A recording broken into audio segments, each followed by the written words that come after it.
Good morning. When I assumed this office 20 months ago, I made a vow to return DeKalb County to the people and to bring about more transparency, ethics, and integrity. To restore the confidence and faith of the public and those whom we were elected to represent. In the last 20 months, I have signed an executive order to update and standardize ethics rules, secured greater funding for the Board of Ethics to hire full-time staff, crafted new rules that mandate all employees under the CEO go through new ethics training. We established new rules on gifts, meals, travel, and honorarium. We've reorganized our contract and procurement office and completely revised our purchasing policies. In addition, my office has pushed strongly for an independent auditor to provide an independent level of oversight of the day-to-day operations of our county government. I've created a full-time position called the Chief Integrity Officer to assist the Board of Ethics in conducting their business in an efficient, open, and transparent way. And I've made it clear that there is no tolerance for corruption in my administration. There is no tolerance for unethical conduct in my administration. Now, have we made progress in ethics and transparency? Yes. Yet public cynicism continues to grow as the stench of corruption and distrust permeates our air. As a result, leadership and bold action is necessary. And that's what brings us here today. I am determined to restore the public's trust in our government. But more needs to be done. So today I stand here with Mike Bowers, whom I've only met briefly one time before today. A man who grew up in DeKalb County, graduated from Southwest DeKalb High School, who raised his family and educated his children in DeKalb County. He is a former Attorney General for our state, a man who believes in ethics and the rule of law. He is a man that takes no prisoners and will do what it takes to preserve the public confidence and integrity in our government. Therefore, today, through executive order, I am appointing Mike Bowers as Special Investigator to investigate the affairs, records, expenditures of employees and departments under the purview of the CEO. It is my firm belief that the Special Investigator will assist in restoring public confidence and trust in our county government. And partnering with Mike Bowers as investigator will be Richard Hyde, a former police officer and investigator for the Office of Attorney General for our state, and a commissioner for the Judicial Qualifications Commission. Mike and his team shall be appointed for a term of no less than 120 days. He shall have total independence, unfettered access, and will deliver a comprehensive report that will speak to the county's risk exposure for waste, fraud, and abuse. This report will be made public. And a very important part of this process is that I nor anyone else in my administration will see this report before it is made public. There will be no whitewashing of this report, no cover-ups, no editing or amending of this report. We will let the report speak for itself, and we will act accordingly to root out anything that serves to erode the public's trust. Now, I'm serious about the reform in DeKalb County and restoring trust to the public. And I'm hoping this action here today will certify just that. So after Mike comes forward and brings a few remarks, I will sign this executive order, and he and I will take questions at you all's pleasure. Mr. Bowers. Thank you, Commissioner May. I am honored beyond anything I can tell y'all for a number of reasons. First of all, just the trust that Commissioner May is reposing in Richard Hyde and I. It's enormous, and I do not take it lightly. Secondly, I spent a lot of time in DeKalb County. I am a graduate of Southwest DeKalb High School, and I'm still proud of it. 1959. Now, that's long before most of y'all were born. In 1970, my wife and I returned to DeKalb County after I had spent a long time in the Air Force. We raised our children there. They went to Allgood Elementary School and Redan High School.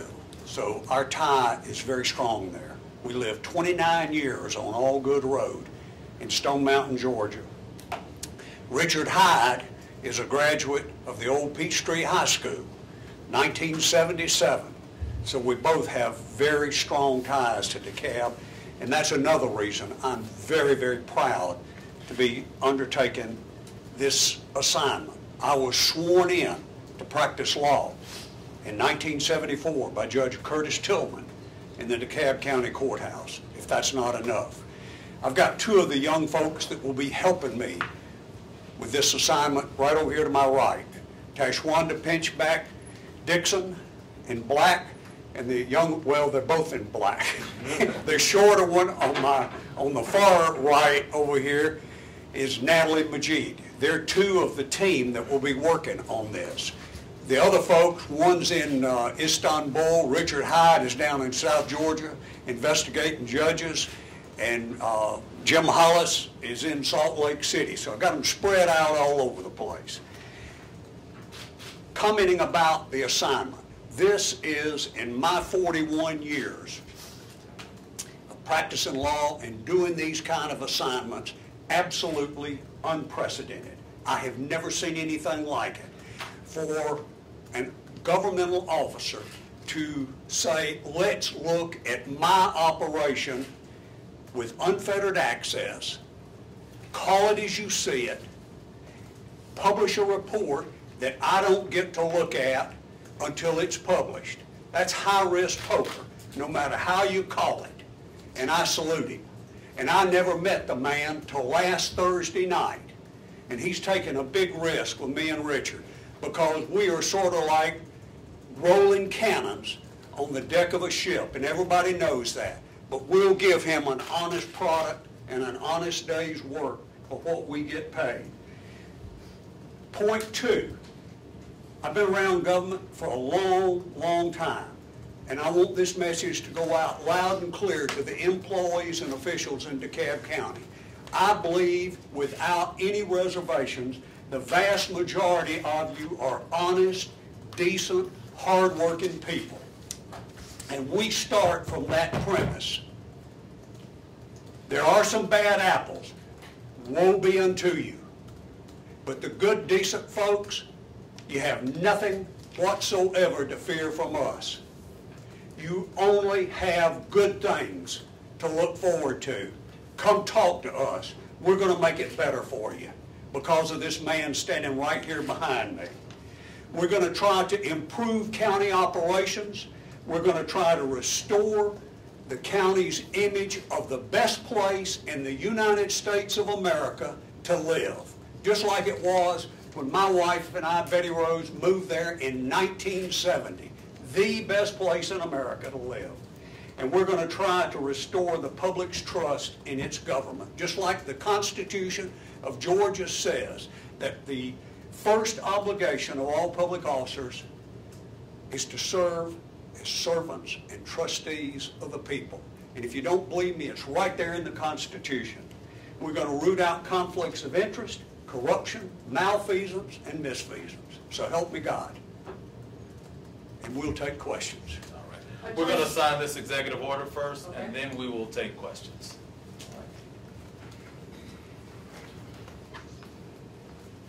He went to divinity school, I didn't, if I say that. What is today?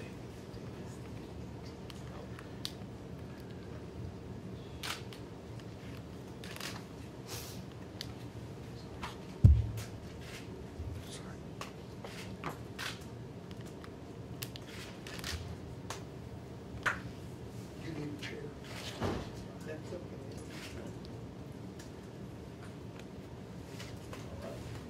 Okay, well, it is signed, and we need to do this. Okay.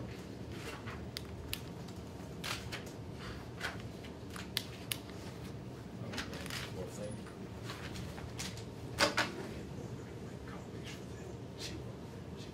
Barbara, could you come up and make copies? copies for these folks? We have copies. Oh, you do? Good, good. Gentlemen, All right, we'll now take questions. where does this leave the county commission? There, the CEO, I think you're laying this out as things that are under your authority. Yes. County commission is not under your authority. Does the county commission, does its staff have to cooperate? We are leading by example. Again, this is for any of those employees and departments under the purview of the CEO. It is our hope, of course, that all in DeKalb County will take our leadership and accept such an opportunity as this today. We will avail Mr. Bowers to anyone who would also like to participate in this as well, and that includes all elected officials in DeKalb County. But you can't force them. We cannot force them. No. But for the 6,000+ employees in DeKalb County, the well over 30+ departments, this will be conducted throughout all aspects of those areas. Mr. May, the Attorney General said that there are some bad apples. Would you care to talk specifics in terms of any specific departments, anything that we know of that has occurred? What keeps me up at night is the unknown, what we don't know. Of course, the media, you all have done a great job of exposing various stories and various particular incidences. I'm concerned about what we don't know and rooting out what we don't know. And so that's countywide, from the largest department to the smallest department, from the highest level of employee to the frontline workers as well. So there's no particular area that we are targeting. We are going to hone in on some areas, particularly in the watershed management department, to conduct a forensic audit in that area. That's a $250 million operation that we're currently under a consent decree with the federal government. We have a $1.3 billion capital improvement program, and we want to make sure that that is a clean operation. We have a good operation as it stands now, but we want to make sure that we have the appropriate level of oversight and that we are identifying any areas of potential waste, fraud, and abuse. How does this affect the operation and the role of the Board of Ethics and the integrity officer that they're expected to have? Well, anything that Mike identifies, whether it's criminal in nature or whether it's just an ethical or an unethical situation, we will be submitting those to the appropriate agencies for them to further conduct whatever activity they deem is best.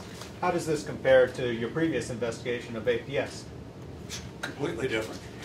We started in APS with a base document from the Governor's Office of Student Achievement, which was a huge head start. We're starting here from ground zero. Can you speak a little more to the scope? I know you said unfettered access. Are you talking finances, operations, personnel, all of the above? Yes. And more, and what else? I didn't understand. Can you speak more to the scope, what you'll be looking at? At this point in time, it's in the order. It's virtually everything that is under the chief executive. Every single thing under the chief executive. We know that there have been, or maybe now, federal investigations ongoing into certain aspects of DeKalb County government. Will you be working at all with the FBI or using any of their findings? We certainly will not be interfering. Will we be working with them? I don't know yet. We're just getting started. And I can tell you without any reservation about the only thing that I have done so far, or any of us has done, is to read the DeKalb Organizational Act. We haven't done anything yet. We're just getting started until that order got signed. And you said 120 days? At minimum 120 days. We're going to allow Mike to get in, and we will have these reports, periodic reports, and at the end of the 120 days we'll determine does he need more time, and we'll give the amount of time that's necessary to fulfill his mission. Will you be looking backward? For instance, would you like to interview Vernon Jones, Burl Ellis, Elaine Boyer, some of the names? I doubt we'll be interviewing Burl Ellis. Could very well interview Mr. Jones and or others. I think that's probably likely. I just don't know right now, Richard. Do you have a budget for this, Mr. CEO? We are paying Mr. Bowers by the hour and his team as well, and so we have the money available in our budget. I have the capacity as CEO to create this special investigator position, and so we can't afford not to do this. And so we are willing to spend what is necessary to root out corruption, to identify waste, fraud, and abuse. Do you have a ballpark estimate of the cost? We don't know exactly. I have an internal number that we're working with, but again, I don't want to put a limit on it or even a floor because the ultimate goal is to make sure that we have a government that really endears the public trust of the community. Why is this needed when we have, other law enforcement agencies already investigating, as we know, various aspects of DeKalb? I know in some ways this will go beyond it, but won't there be some overlap as well? Well, that's a good question, Mark. As you all do your all's investigations, the number one question you ask me is, well, what are you going to do?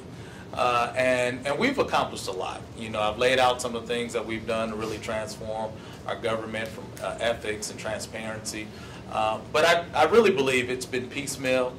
This is our opportunity to have a very proactive approach and a more comprehensive approach on identifying issues that are innately in our government. And this is really dealing with it all at one time and not just piecemeal, or not even waiting on the media to identify issues that may have arisen over the years. This is us being proactive. I would rather us identify the issues, fix them, and then move forward. And this is not just law enforcement, criminal justice. Keep that in mind, please. And you mentioned Department of Watershed Management, which is the subject of the special grand jury investigation. Will you be using that as source material to build on? Undoubtedly. And we also have been expressly empowered as a part of that to bring on board an accounting firm as a part of that specific inquiry. As a part of the forensic audit. Yes.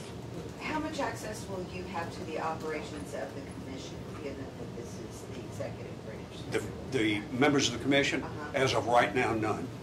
He's limited based upon their acceptance of him being able to come in. But again, that is not in his scope of work, and unless they allow access, he will conduct the business according to the executive order. Are you explicitly calling on them to cooperate? I'm not calling on them. Again, I'm hopeful that we all would participate in this. I really believe in this. I believe this is going to help us be a more transparent government. I believe that the citizens of DeKalb County will feel better about our county government with this process, bringing in an outside agency, that my hands won't be a part of any of this process. I believe at the end of the day, this is going to be better for our county. Have you spoken to them about it, any of the commissioners about this yet? I have not. What happens if you run across some things and it looks like there's some ties to the commission? How do you deal with that? Since he's working for you. Yeah, go ahead. If in the process of our investigation we find employees being mistreated, abused, if we find criminal conduct, we will report that, notwithstanding we have not completed a report. We're not going to sit idly by and let that sort of thing get by. No question about it.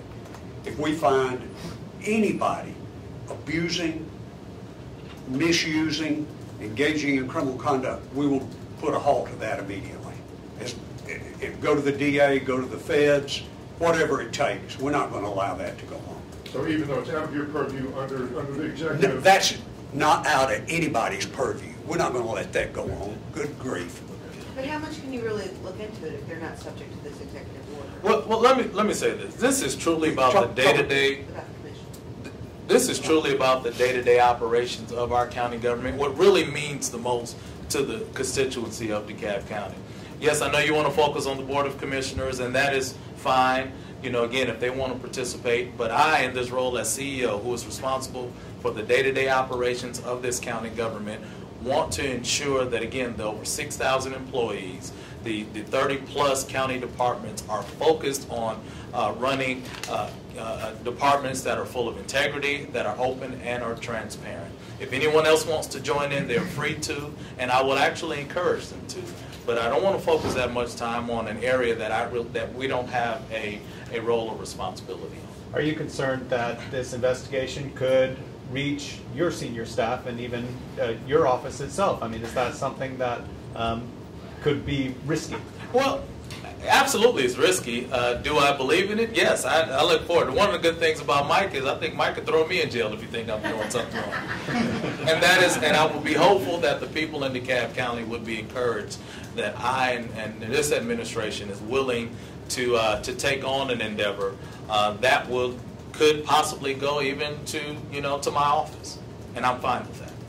How did you come up with Mr. Bowers? Well, we had some internal dialogue about who could be a person that could be beyond reproach, someone who is not considered necessarily a friend of DeKalb. Although you've heard about Mike's background, Mike has held no punches when it's come to DeKalb in the past. And I believe that people would be confident that this is not a fixed situation. This is a situation where Mike will have the opportunity to come in unfettered and really root out any corruption and malfeasance and waste, fraud, and abuse. Anybody else? If you come across commissioners who do not want to help, they don't want to play, will this be part of the report? Will you give them 1 and 2 chances to go along with it? I don't know right now. Could very well be. You're asking me something way down the road. I don't know. Just like you don't know what you're going to put in your story. I don't know the answer to that right now. Oh, we hope it's going to be something good. But he doesn't know, and I don't know either. I don't know the answer to that. Yeah. I just flat don't know. With the 8-year well-known for the APS story, I take it that, or the APS investigation, I take it that's kind of what it brought it to our attention. Yes. The difference, you did have an army of people helping you. How many people do you feel that you will have? I don't know the answer to that one either, but I can tell you right now, it'll be at least 5 that I know. I introduced 2 of them to you, and the commissioner mentioned one other one of the 5, and there are 2 more, Jim Hollis and Josh Moore. Josh is in Istanbul, and Jim Hollis is in Salt Lake City on a case. Right. But there will undoubtedly be others as time progresses. It just depends on what all we find. I don't know what we're going to find right now. Will people be mandated that they have to talk? Any county employee are mandated to open up our books, records, sit down for interviews, etc. He will have full access to our county department. That's in the order he just signed. All right. If they don't, I guess they could be. Well, it's mandated. It's an order from their boss. So yeah, there will be consequences if there's any holdback of any information. You'll see that in the order. It's a separate paragraph in that order. All right, well, thank you all for coming out today. We appreciate you, and we're excited about the future of DeKalb. In your press kit, you have a copy of the news release that's going out today. You've got a copy of the CEO's remarks. You also have a copy of the unsigned executive order. The signed one's up here. But all